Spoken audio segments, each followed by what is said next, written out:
neighborhood Chevron gas station invites you to Let George do it. Brought to you by the makers of climate-tailored Chevron Supreme Gasoline and RPM Compounded Motor Oil.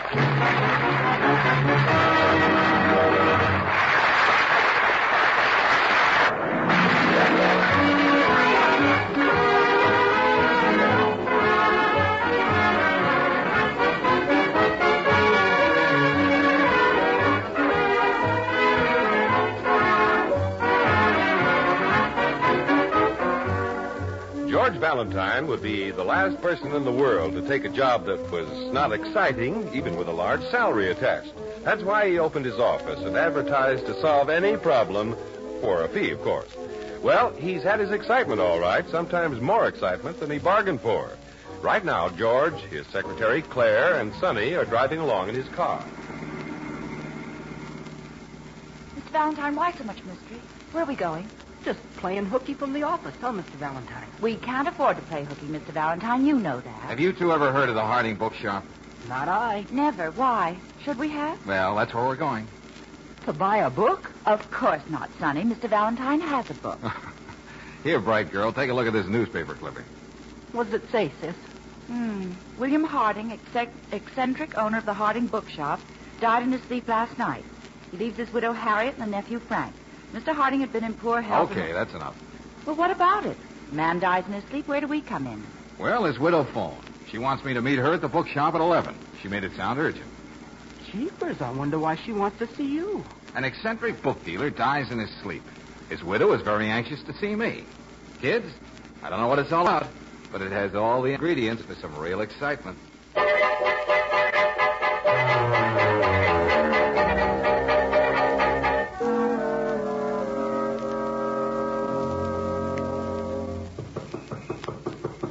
It's no use, Mr. Valentine. The bookshop's closed. Maybe Mrs. Harding hasn't arrived yet. Wait a minute. I think I hear someone in there. I'm sorry, but we're not open for business. The shop is closed. Oh, Mrs. Harding, I'm Mr. Valentine, and these are my assistants. Oh, of course. I've been expecting you. Come in. Suffering cats. Look at the place. Books scattered all over. Yeah. Somebody been searching for something, Mrs. Harding? You can see why I called you. Someone broke in here last night. Did you phone the police? No, I didn't. No? Why not? Because I think it was an inside job. The windows were securely locked. They don't look as though they'd been tampered with. Someone unlocked the door and walked right in. I see. You suspect someone in your family. That's why you didn't phone the police. Mr. Valentine, I won't try to keep anything from you. I suspect my husband's nephew, Frank. Did he have keys to the shop? As far as I know, my husband and I had the only keys. But you must have some reason for suspecting Frank. Well, he's always been a wild boy. I never had any use for him. My husband was fond of him. He even had Frank helping here in the shop. Mrs. Harding, just what was this person looking for, do you know? Money. Money? I'm not sure, of course, but I think my husband had some money hidden away here. Uh-huh. You may have heard my husband was, well, he was odd. It would be like him to hide the money in his shop. Then he mentioned some money to you? He always said that we'd be well taken care of in our old age, and yet he died penniless. I see. And just what do you want me to do? If there's any money here, I want you to find it. I'll pay you, of course. Oh, of course. But the shop's already been searched. Maybe the money's been found. I don't think so. You see, I frightened the person away. Oh, then you saw someone. I just caught a glimpse of someone running away. It was dark, but I think it was a man. Mm-hmm. Why did you come down here last night, Mrs. Harding? I wanted to look around myself. Oh, yes, of course. All right, Mrs. Harding, I'll keep in touch with you. Come on, kids. I'll be waiting to hear from you. Let's go, kids. What do you make of it, Mr. Valentine? Say, quite a girl, isn't she? Her husband dies, and that same night she's down at his shop looking for any money he may have hidden. Well, why don't we stay here and search the shop? Because someone beat us to it, Sonny. Besides, I want to know a little more about this case. And a little more about Harding's death, too. Mr. Valentine, do you think he was murdered? I'm just guessing. Come on, let's go to the car. Hey, wait a minute. I want a word with you. Jeepers, I wonder who that is. Must be the nephew. I just want to warn you not to believe half of what my aunt tells you. She's not herself. She's hysterical. Oh. Well, I don't agree with you, Frank. Your aunt seems unusually calm, considering. Calm? She called you in, didn't she? She knew what she was doing. Why would she call in a private investigator? How did you know I'd been called in? Well, you weren't you? Suppose she told you there's some money hidden away. That's a lot of baloney. Is it? You're just wasting your time. They said some money disappeared after my father died, too, but we never found any.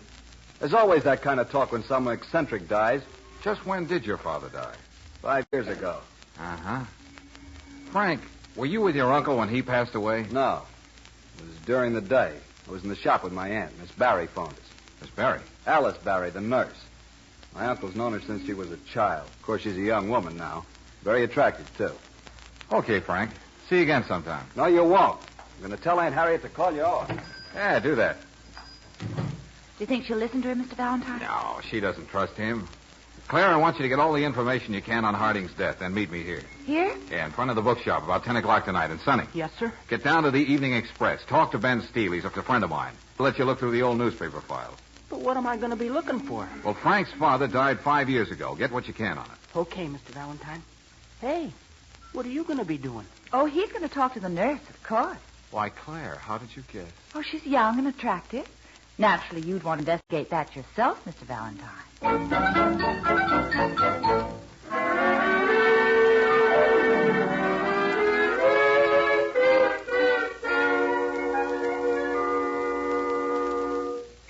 Mr. Harding had been ill for years. There was nothing mysterious about his death. But don't take my word for it. Talk to Dr. Mark. Oh, I'd rather talk to you, Miss Barry. And I know Mr. Harding didn't leave any money. You're wrong about that, too. If you don't mind my saying so. Miss Barry, when a woman is beautiful, she can toss my theories into the ash can, and I don't open my mouth. I'll find that out after I get to know you better. Oh? You're going to know me better? Of course. What makes you think Harding didn't leave any money? Because he couldn't even afford to pay me a salary. He gave me this box of old phonograph records instead. I see. Miss Barry. Alice. Alice? Alice. Alice, did Harding die in his sleep? Oh, yes. Then he didn't say anything before he died? Well, he mumbled something. Mumbled something? What, could you tell? I suppose he thought he was a little boy again, listening to Mother Goose. Why, what did he say? Mary had a lamb. Mary had a lamb.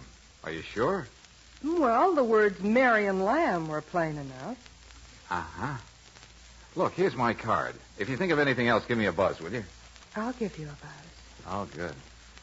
Say, how does that verse go? Do you remember?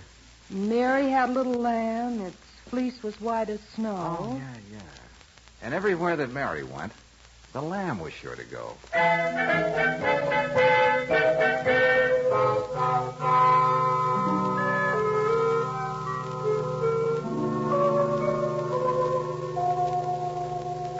You're late. I was detained. By the nurse? Now, never mind. What are we going to do, Mr. Valentine? Well, we're going to get inside this bookshop. Hey, Mr. Valentine, where'd you get those keys? They've opened lots of doors. See? Never fail. I'll try to find the light switch. Now, don't bother. I'll use my flashlight.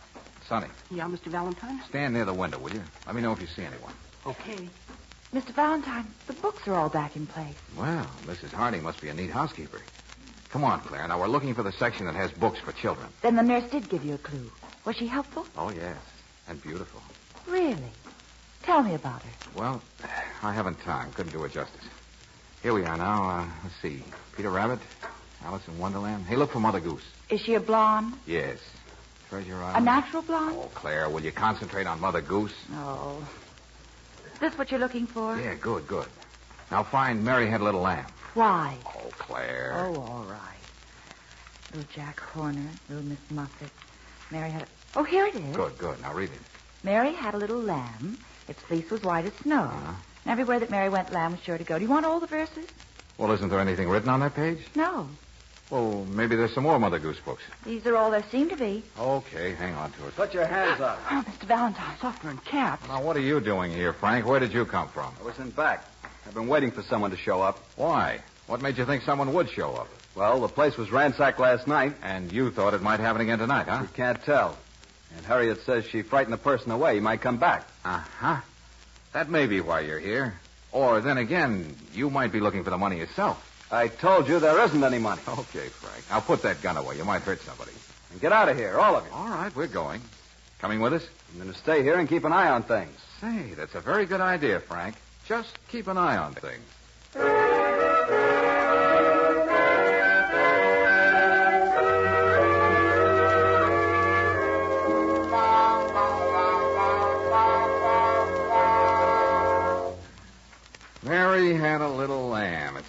was white as snow. Everywhere that Mary went, the lamb was sure to go. I can Oh, Mr. Valentine, it's a little late to be reading Mother Goose. Well, look, here's what we've got so far, kids. Harding's brother, who's supposed to have money, dies, but he doesn't leave anything. On the other hand, Harding, who's supposed to be poor, tells his wife they'll be provided for in their old age. Oh, I see. You think he had his brother's money. And he hid it in his bookshop. That's what Mrs. Harding thinks, and so does Frank. Well, go on. Well, this Mother Goose rhyme should lead us to the money. Why? Because Harding tried to tell Alice about it before he died. Alice. The nurse. Oh, first name. Oh, definitely. Hey, who'd be phoning at this hour? Hey, get it, will you, Claire? Hello? Is Mr. Valentine there? Yes, who's calling? Alice Barry. Oh, just a minute. Your nurse. And she's not a natural blonde. I can tell by her voice. Have it your way. Hello, Alice. Mr. Valentine, maybe I can help you after all. Yeah, what's up? Would you remember that Mr. Harding left me a box of records? Yes? Well, I was looking through the box of phonograph records when suddenly I... Oh! Hello. Hello, Alice. Mr. Valentine, what's the matter? Something's happened to her.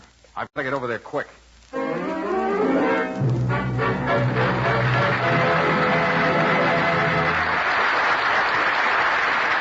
Well, it'll take George a few minutes to get to Alice's apartment. Meantime, I'd like to tell you about a conversation I had recently.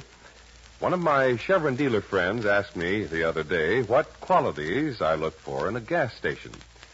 So I said that, first of all, I looked for Chevron Supreme gasoline and RPM compounded motor oil. Well, that's easy, he said. Just keep your eye peeled for a cream, green, and burgundy station. That's your cue for Chevron. Then I told him that I'm a credit card user. Don't blame you, says he, and don't forget that Chevron credit cards are as good as gold at our stations. So then I told him my favorite gas station must be a friendly place where I can depend on getting good service for my car. The dealer laughed and said, "Sure sounds like a Chevron gas station to me." We all had plenty of experience before branching out on our own. Now that we're in business for ourselves, we know how to keep our customers happy by keeping their cars in good shape. I had to agree with my friend. Chevron gas stations offer just about everything a motorist wants. Try them yourself and see.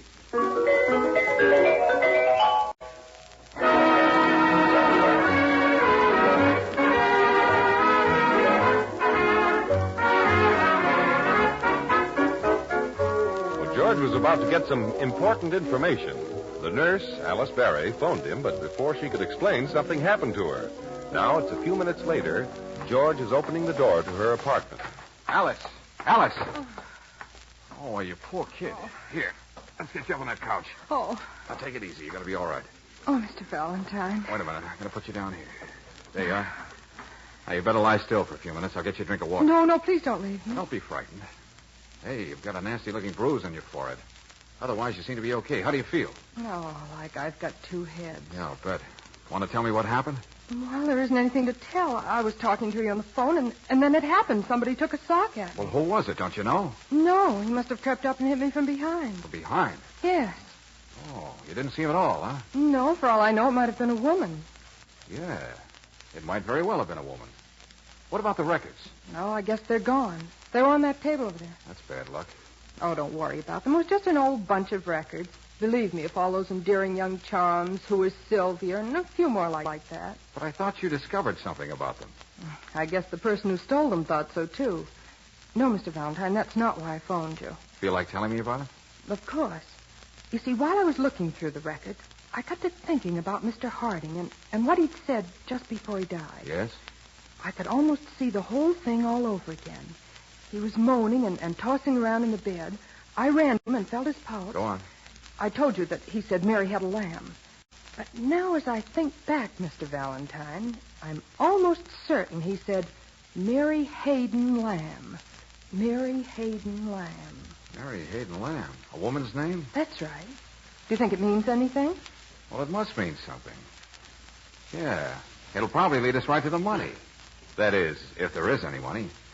Now, look, I gotta beat it. But I want you to lock the door behind me, understand? Don't worry. After this, I'll always lock my door. Good. Better put some ice on that forehead. It's turning a beautiful purple. I'll be all right.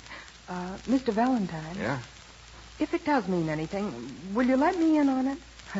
I feel as though I have a stake in this now. Oh, I don't blame you. Okay, Alice. I'll keep in touch with you.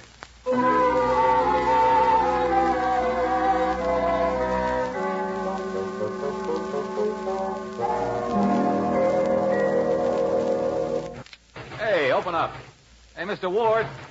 Mr. Ward, hey, open up. Wait a minute. You out of your mind? What are you doing here at this hour? I want to buy a book. Well, go away. We're closed. Come back in the morning. Oh, now, wait a minute. Don't close the door, Mr. Ward. I got to have something to read tonight. You realize it's after 11? I know. I'm terribly sorry, but let me in, will you? Oh, all right. Come in. Other people have sane customers, but I suppose it's got to be a mystery with at least 6 murders in it. Mr. Ward, did you ever hear of a book called Mary Hayden Lamb? Oh, never, no. Are you sure? I came here because you have a reputation for knowing every book that's ever been published. There's never been a book published by that name. Now, however, if you were to ask if there were ever a novelist by that name, I'd give you a different answer. A novelist? Hey, of course. Why didn't I think of that? Well, tell me about it. Well, she was a local writer, and to my knowledge, she wrote but one book, thank heaven. Why do you say that? Because it's by far the worst trash it's ever been my bad luck to read. I see. What's it called? Isle of Love. It's about a girl and an island and a man, and if you want something to put you to sleep, I'll personally guarantee you your money back. Then you've got a copy, huh? One. Almost sold it this afternoon. Almost sold it. Is that so? Someone wanted it, huh? Well, asked me about it anyway. But evidently I had the good taste to turn it down. I found it on the counter when I was putting my books away. Well, who asked to see the book, Mr. Ward? Do you remember? Certainly not. I do a big business, young man, and I can't keep track of every customer who walks into my shop. Unless they make a special impression by getting me out of bed at this unearthly hour. Okay. Anyway, you've made a sale. I'll take Isle of Love. No, you've made a bad choice. Yeah, here you are. Marked down to 89 cents. And, young man, believe me, I'm cheating you. Hey,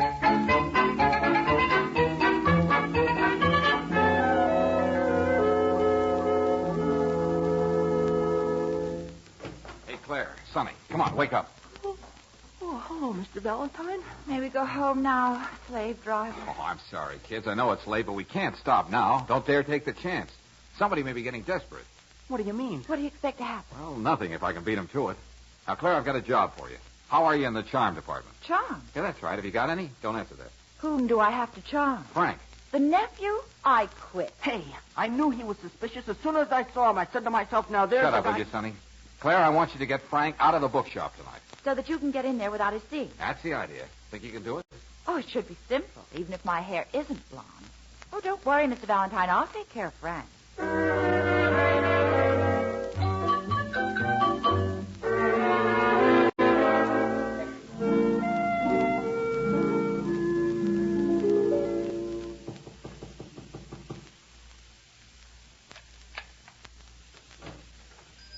Who is it? Oh, put that gun down, Frank. It's Claire. Oh. You're Mr. Valentine's assistant, aren't you? What do you want? Well, Mr. Valentine's just down the street at your aunt's house. What do you want? Well, I was with them, but then they wanted to talk alone, so... Well, they sort of left me stranded. Don't I look stranded? Yeah. Well, your aunt was giving Mr. Valentine an earful. She's not very fond of you, is she?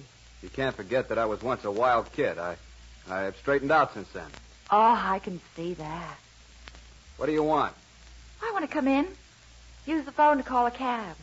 Why didn't you stop at a drugstore? Oh, well, all right if that's the way you feel about it. Good night. Wait a minute. Hmm? Pretty late for you to be wandering around.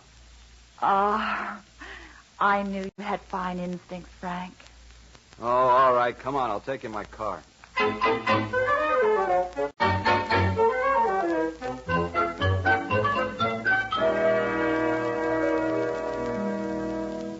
Okay, Sonny, come on. The coast clear? Yeah, they just drove away in Frank's car. Now, don't turn on the lights. Excuse me for asking, Mr. Valentine, but just what are we looking for? We are looking for a book. More Mother Goose? No, The Isle of Love. There ought to be a copy just like this one somewhere in here. But why do you want 2 copies? Don't you understand, Sonny? I've got to have Mr. Harding's copy of this book. Oh. No, I don't understand. Never mind. Just start looking. Yeah, but Mr. Valentine, there's at least 1,000 books in the shop. Let's see now. Mary Hayden Lamb was a local writer. Now, why would Harding choose her book unless... Hey, wait a minute. I think I got it, Sonny. He must have known her. Well, what of it? That means it would be Harding's personal book, see? Oh. No, I don't see. come on. There's a little room in back of the store. Remember? That's where Frank was hiding the last time we were here. Yeah, that's right. Well, come on. It's dark. Careful now. Here we are. I'll look around with my flashlight. Now, let's see. Hey, there's a desk, Mr. Valentine. Are there any books on it? Sure. Read the titles. Webster's Dictionary, The Complete Shakespeare, Cooking for Fun, and the Isle... The Isle of Love. That's it. Grab it, Sonny, and let's get out of here. Okay, Mr. Valentine. We'll take it back to the office. Hey, aren't we ever going to get to sleep tonight? We haven't time. Now, let's get to the car. Sonny, duck. Jeepers, what was that? Somebody took a shot at it. Mr. Valentine. It's all right, Sonny. You missed. Yeah, but let's get out of here quick. I don't think that person likes us.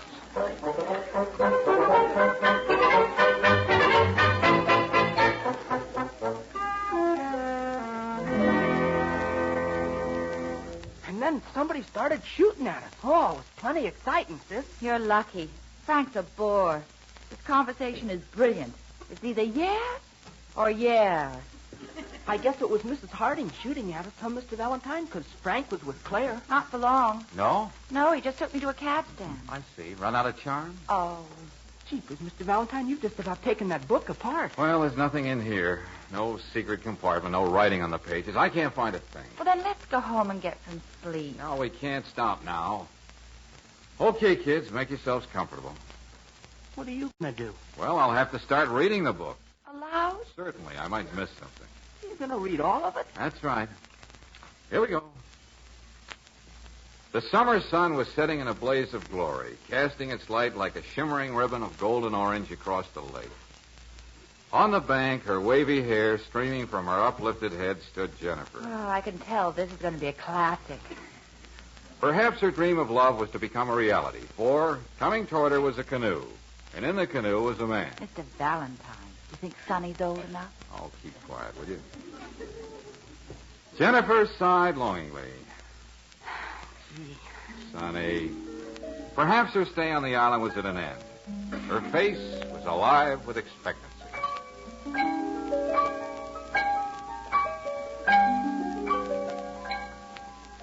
Weeks had gone by. Jennifer knew that this was her man. What choice did she have on a desert island? In spite of his aloofness, in spite of his air of mystery, Jennifer knew that she loved him.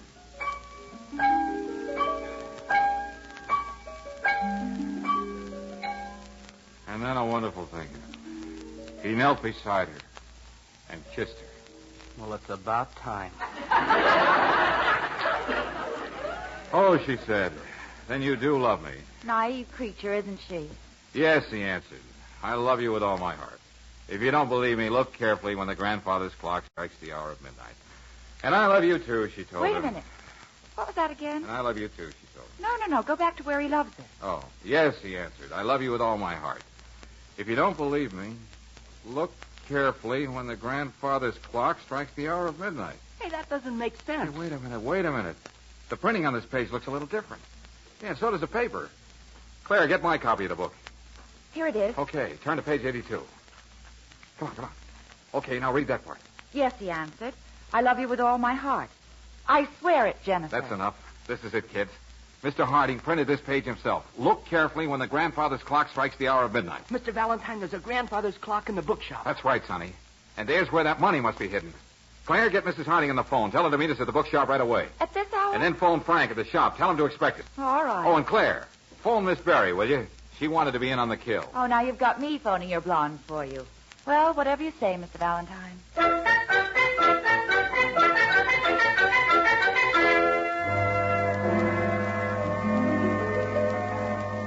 What are you waiting for, Mr. Valentine? Why don't you give me my money? You mean my money, Aunt Harriet? Now, don't fight over the money. We don't even know if there is any. And why did you call us here? Then why bring Alice into this? Well, if there is any money, you'll have to thank Alice. She gave me the clue. Then it really was a clue, Mr. Valentine. That's right, Alice. It led me to a book. And in the book, I found some words that Mr. Harding printed. It said, look carefully when the grandfather's clock strikes the hour of midnight. The grandfather's clock. I'm going to see about Now, that. take it easy, Frank. Now, Frank, that's not your property. Get away from that clock. There's nothing in here. The clue didn't say there was something in the clock. It said, look carefully when the grandfather's clock strikes the hour of midnight. Well, it's striking 12 now. Well, what's different about the clock when it strikes 12 than at any other time? When it strikes 12, both hands point up. Smart girl, Claire. Sonny, hand me that chair. Okay. You think there's something on top of the clock? No, above it. On the wall here. Yeah, you see? There's a false panel. Need any help? Oh, thanks, Frank. I think I can do it with the heel of my hand. That does it. What is it? Is there something in there? Yes. A package. What's in it? Just a minute, I'll see. Well. Bill, large denominations, and lots of them. Let me have that. Now, don't rush me. Hey, there's a note here, too. What does it say? Mrs. Harding, is this your husband's handwriting? No, it isn't. That's my father's handwriting. Your money is mine. Not so fast, Frank. Well, what does the note say? It says, Dear Brother Bill, I'm leaving this money in your care. Frank is too wild to be trusted with it. When he settles down, you can give it to him. Then give it to him. Oh, wait a minute, there's more. There's a condition I attach to this. Frank must provide for you and your wife as long as either of you shall live. Is that all? That's it, Mrs. Harding. Then it is Frank's money. Give it to him. He doesn't have to provide for me. No, this money is for both of us, Aunt Harriet. Well, that's more than I deserve, Frank. You can stop talking right now and hand that money over. Alice! Give it to me, Mr. Valentine, and hurry up about it. I never argue with a beautiful woman, especially when she has a gun in her hand. Mr. Valentine, was she the one who was after the money all along? That's right. When she phoned me and got bumped on the head, I thought it was funny I didn't hear the blow over the telephone. And if she was hit from behind, why was the bruise on the forehead? Never mind the explanations. Hand that over. Then she's the one who shot at us. Certainly. She couldn't get in here to look for the book because Frank was guarding the place. First, she tried to put me off the track with that Mother Goose stuff. But she finally gave me the right clue. She figured if she told me the truth, I'd get the money and she'd tail me and pick it up. That's enough out of you, Mr. Valentine. Give me the money. Oh, certainly. Here you are, Miss Berry. But, Mr. Now, Valentine... don't try to stop her, Frank. It's dangerous. You're right. It is dangerous. Stay just where you are. Don't anything make a move. But Mr. Valentine. Careful. But you're letting her get away. Not very far. The police are out there. Hey, it's okay, Mr. Valentine. They got it. Your money will be returned to you, Frank. Thanks, Mr. Valentine. I owe you a lot. That's right. But you'll get a bill in the morning. Come on, kids. Good night, Mr. Valentine. Good night. Good night.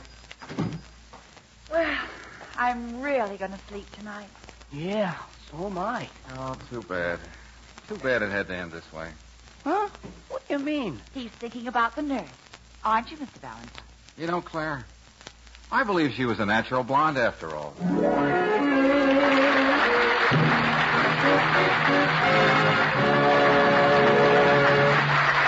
will be back in a moment. Meanwhile, it doesn't matter whether you sit in an office or ride a tractor. Life these days seems to be getting more complicated for everybody. Any convenience that makes living a little simpler is always as welcome as spring. Your Chevron dealer knows this, as any friendly businessman should. He tries to make you his friend by making his cream, green, and burgundy station as convenient and efficient as he can. He'll make it a point to know your car and the grade of RPM compounded motor oil you use. He'll urge you to use a Chevron credit card because he wants to save you time. He handles Chevron Supreme gasoline because he knows it'll give you good going wherever you drive. He takes the trouble to know the country nearby so that he can give you good travel tips. When you get right down to it, at Chevron gas stations, you get the same sort of convenient service you expect from any other wide-awake home-owned business. Get acquainted with the one near you. You'll like it.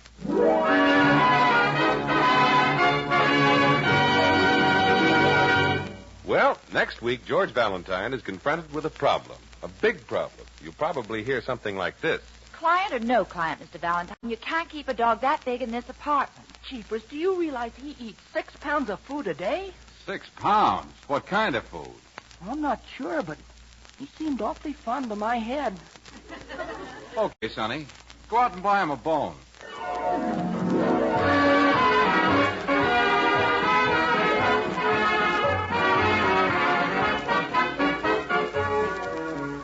Chevron gas stations all through the West invite you to be with us again next week for another chapter of Let George Do It, brought to you by the makers of Chevron Supreme Gasoline and RPM Compounded Motor Oil. Let George Do It, starring Robert Bailey as George with Francis Robinson as Claire and Eddie Firestone Jr. as Sonny, is written by Pauline Hopkins, produced and directed by Owen Vinson.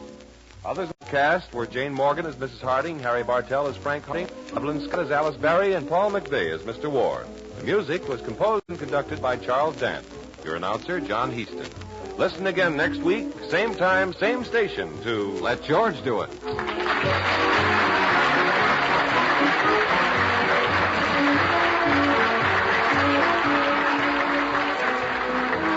the Mutual Donley Broadcasting System.